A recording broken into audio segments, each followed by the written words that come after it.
अस्सलाम वालेकुम। मैं ਤੁਹਾਡਾ ਵੀਰ ਜ਼ੁਲਫਕਾਰ ਜੱਟ ਤੇ ਤੁਸੀਂ ਦੇਖ ਰਹੇ ਹੋ ਗੱਲ ਵੇਲੇ ਦੀ। ਤੇ ਅੱਜ ਦੀ ਗੱਲ ਵੇਲੇ ਦੀ ਅੰਗਰੇਜ਼ੀ ਦੇ ਵਿੱਚ ਡਿਪਰੈਸ਼ਨ ਤੇ ਉਰਦੂ ਦੇ ਵਿੱਚ ਜ਼ਿਹਨੀ ਤਣਾਅ ਦਾ ਸ਼ਿਕਾਰ ਤੇ ਪੰਜਾਬੀ ਦੀ ਭਾਜੀ ਚੁੱਪ।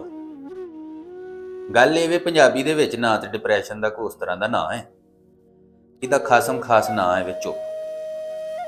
ਜਦੋਂ ਬੰਦਾ ਬਿਲਕੁਲ ਚੁੱਪ ਹੋ ਜਾਂਦਾ ਨਾ ਆਪਣੇ ਹਾਲਾਤ ਨੂੰ ਵੇਖਦਿਆਂ ਹੋਇਆਂ, ਆਪਣੇ ਮਾਮਲਾਤ ਨੂੰ ਦੇਖਦਿਆਂ, ਤੇ ਘਰ ਵਾਲੇ ਸਮਝਦੇ ਨੇ ਇਹ ਸਾਲਾ ਸਿਆਣਾ ਹੋ ਗਿਆ।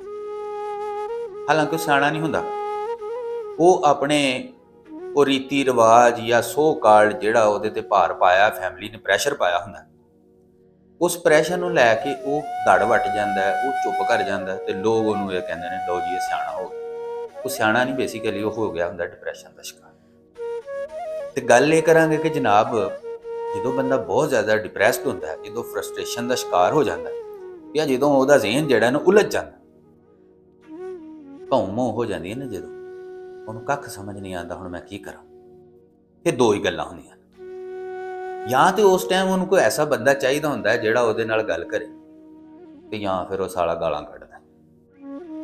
ਆ ਜਿੰਨੇ ਲੋਕ ਪੰਜਾਬੀ ਦੇ ਵਿੱਚ ਵੱਡੀਆਂ ਵੱਡੀਆਂ ਗਾਲਾਂ ਕੱਢਦੇ ਨੇ ਨਾ, ਇਹਦੇ ਵਿੱਚ ਮੈਂ ਤੁਹਾਨੂੰ ਮਜ਼ੇ ਦੀ ਗੱਲ ਦੱਸਾਂ, ਬਹੁਤੇ ਜਿਹੜੇ ਨੇ ਉਹ ਡਿਪਰੈਸ਼ਨ ਦਾ ਸ਼ਿਕਾਰ ਹੁੰਦਾ। ਅਸੀਂ ਲੋਕ ਇਹ ਸਮਝਦੇ ਹਾਂ ਕਿ ਇਹਨੂੰ ਕੋਈ ਨਾ ਗੁੜਤੀ ਮਿਲੀ ਹੈ ਗਾਲਾਂ ਕੱਢਣ ਦੀ, ਐਸਾ ਨਹੀਂ। ਹੁਣ ਰਾਹ ਹੀ ਇੱਕ ਛੱਡਿਆ ਜਾਂਦਾ ਕਿ ਜਿਹਦੇ ਵਿੱਚ ਉਹ ਗਾਲਾਂ ਕੱਢਦਾ, ਉਹ ਫਿਰ ਗਾਲਾਂ ਕੱਢ ਕੱਢ ਕੇ ਐਸੀ ਆਦਤ ਬਣ ਗਈ ਹੁੰਦੀ ਹੈ ਕਿ ਉਹ ਕਿਸੇ ਨਾਲ ਬਹਿ ਕੇ ਗੱਲਬਾਤ ਤੇ ਨਹੀਂ ਕਰਦਾ, ਗਾਲ ਲਾਜ਼ਮੀ ਕੱਢਦਾ। ਲਿਹਾਜ਼ਾ ਬਹੁਤ ਸਾਰੇ ਲੋਕ ਉਹਨਾਂ ਦੀ ਤਰਬੀਅਤ ਤੇ ਗੱਲ ਕਰਦੇ ਨੇ, ਬਹੁਤ ਸਾਰੇ ਲੋਕ ਕਹਿੰਦੇ ਨੇ ਇਹਨੂੰ ਬੋਲਣ ਦਾ ਨਹੀਂ ਪਤਾ, ਇਹਨੂੰ ਕੂਣ ਦਾ ਨਹੀਂ ਪਤਾ। ਹਾਲਾਂਕਿ ਹਕੀਕਤ ਬਾਤ ਇਹ ਕਿ ਜ਼ਿੰਦਗੀ 'ਚ ਉਹਦੇ ਨਾਲ ਤੁਹਾਂ ਕੂਣਾ ਛੱਡ ਛੜਿਆ ਹੁੰਦਾ। ਜਦੋਂ ਤੁਸੀਂ ਉਹਦੇ ਨਾਲ ਜਦੋਂ ਵੇਲਾ ਸੀ ਕੂਣ ਦਾ, ਉਦੋਂ ਤੁਸੀਂ ਕੂਏ। ਹੁਣ ਉਹ ਜਦੋਂ ਇੰਨਾ ਉਲਝ ਗਿਆ ਕਿ ਹੁਣ ਉਹਨੂੰ ਬੋਲਣਾ ਆਂਦਾ ਨਹੀਂ ਸਵਾਏ ਗਾਲ ਕੱਢਣ ਤੋਂ, ਫਿਰ ਤੁਸੀਂ ਕਹਿੰਦੇ ਹੋ ਕਿ ਇਹ ਜਨਾਬ ਗਾਲਾਂ ਕੱਢਦਾ।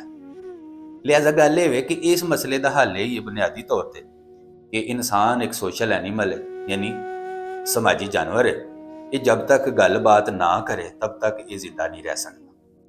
ਤੇ ਬਚਪਨ ਤੋਂ ਲੱਗ ਕੇ ਜਦੋਂ ਤੁਸੀਂ ਆਪਣੇ ਵਾਲਦੈਨ ਦੇ ਨਾਲ ਰਹਿੰਦੇ ਹੋ, ਸਾਡੇ ਪਿੰਡਾਂ ਥਾਵਾਂ ਦੇ ਵਿੱਚ ਜ਼ਿਆਦਾਤਰ ਪੰਜਾਬੀਆਂ 'ਚ ਖਾਸ ਤੌਰ ਤੇ ਦੇਖਿਆ ਜਾਂਦਾ ਕਿ ਮਾਂ-ਬਾਪ ਦਾ ਬੱਚਿਆਂ ਦੇ ਨਾਲ ਜਿਹੜਾ ਰਿਸ਼ਤਾ ਹੈ, ਤਾਲੁਕ ਹੈ, ਉਹ ਇੱਕ ਰੋਹਬ ਵਾਲਾ, ਉਹ ਇੱਕ ਦਬਦਬੇ ਵਾਲਾ ਔਰ ਇੱਕ ਖੌਫ ਵਾਲਾ। ਖਾਸ ਤੌਰ ਤੇ ਪਿਓ ਦੀ ਅਗਰ ਗੱਲ ਕਰੀਏ ਤੇ ਪਿਓ ਦਾ ਉਹ ਦਬਦਬਾ ਜਿਹੜਾ ਦੱਸਿਆ ਜਾਂਦਾ ਘਰ ਦੇ ਵਿੱਚ ਬੱਚਿਆਂ ਨੂੰ, ਉਹ ਬੱਚਿਆਂ ਨਾਲ ਗੱਲਬਾਤ ਘੱਟ ਤੇ ਰੋਹਬ ਜ਼ਿਆਦਾ ਪਾਉਂਦਾ।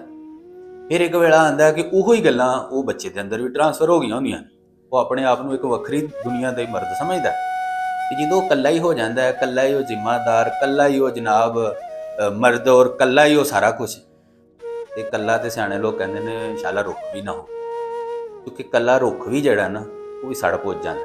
ਤੇ ਜਦੋਂ ਬੰਦਾ ਸੜ ਪੁੱਜ ਜਾਂਦਾ ਉਸ ਟਾਈਮ ਉਹਨੂੰ ਲੋੜ ਹੁੰਦੀ ਜਾਂ ਗੱਲ ਦੀ ਜਾਂ ਫਿਰ ਗਾਲ ਦੀ।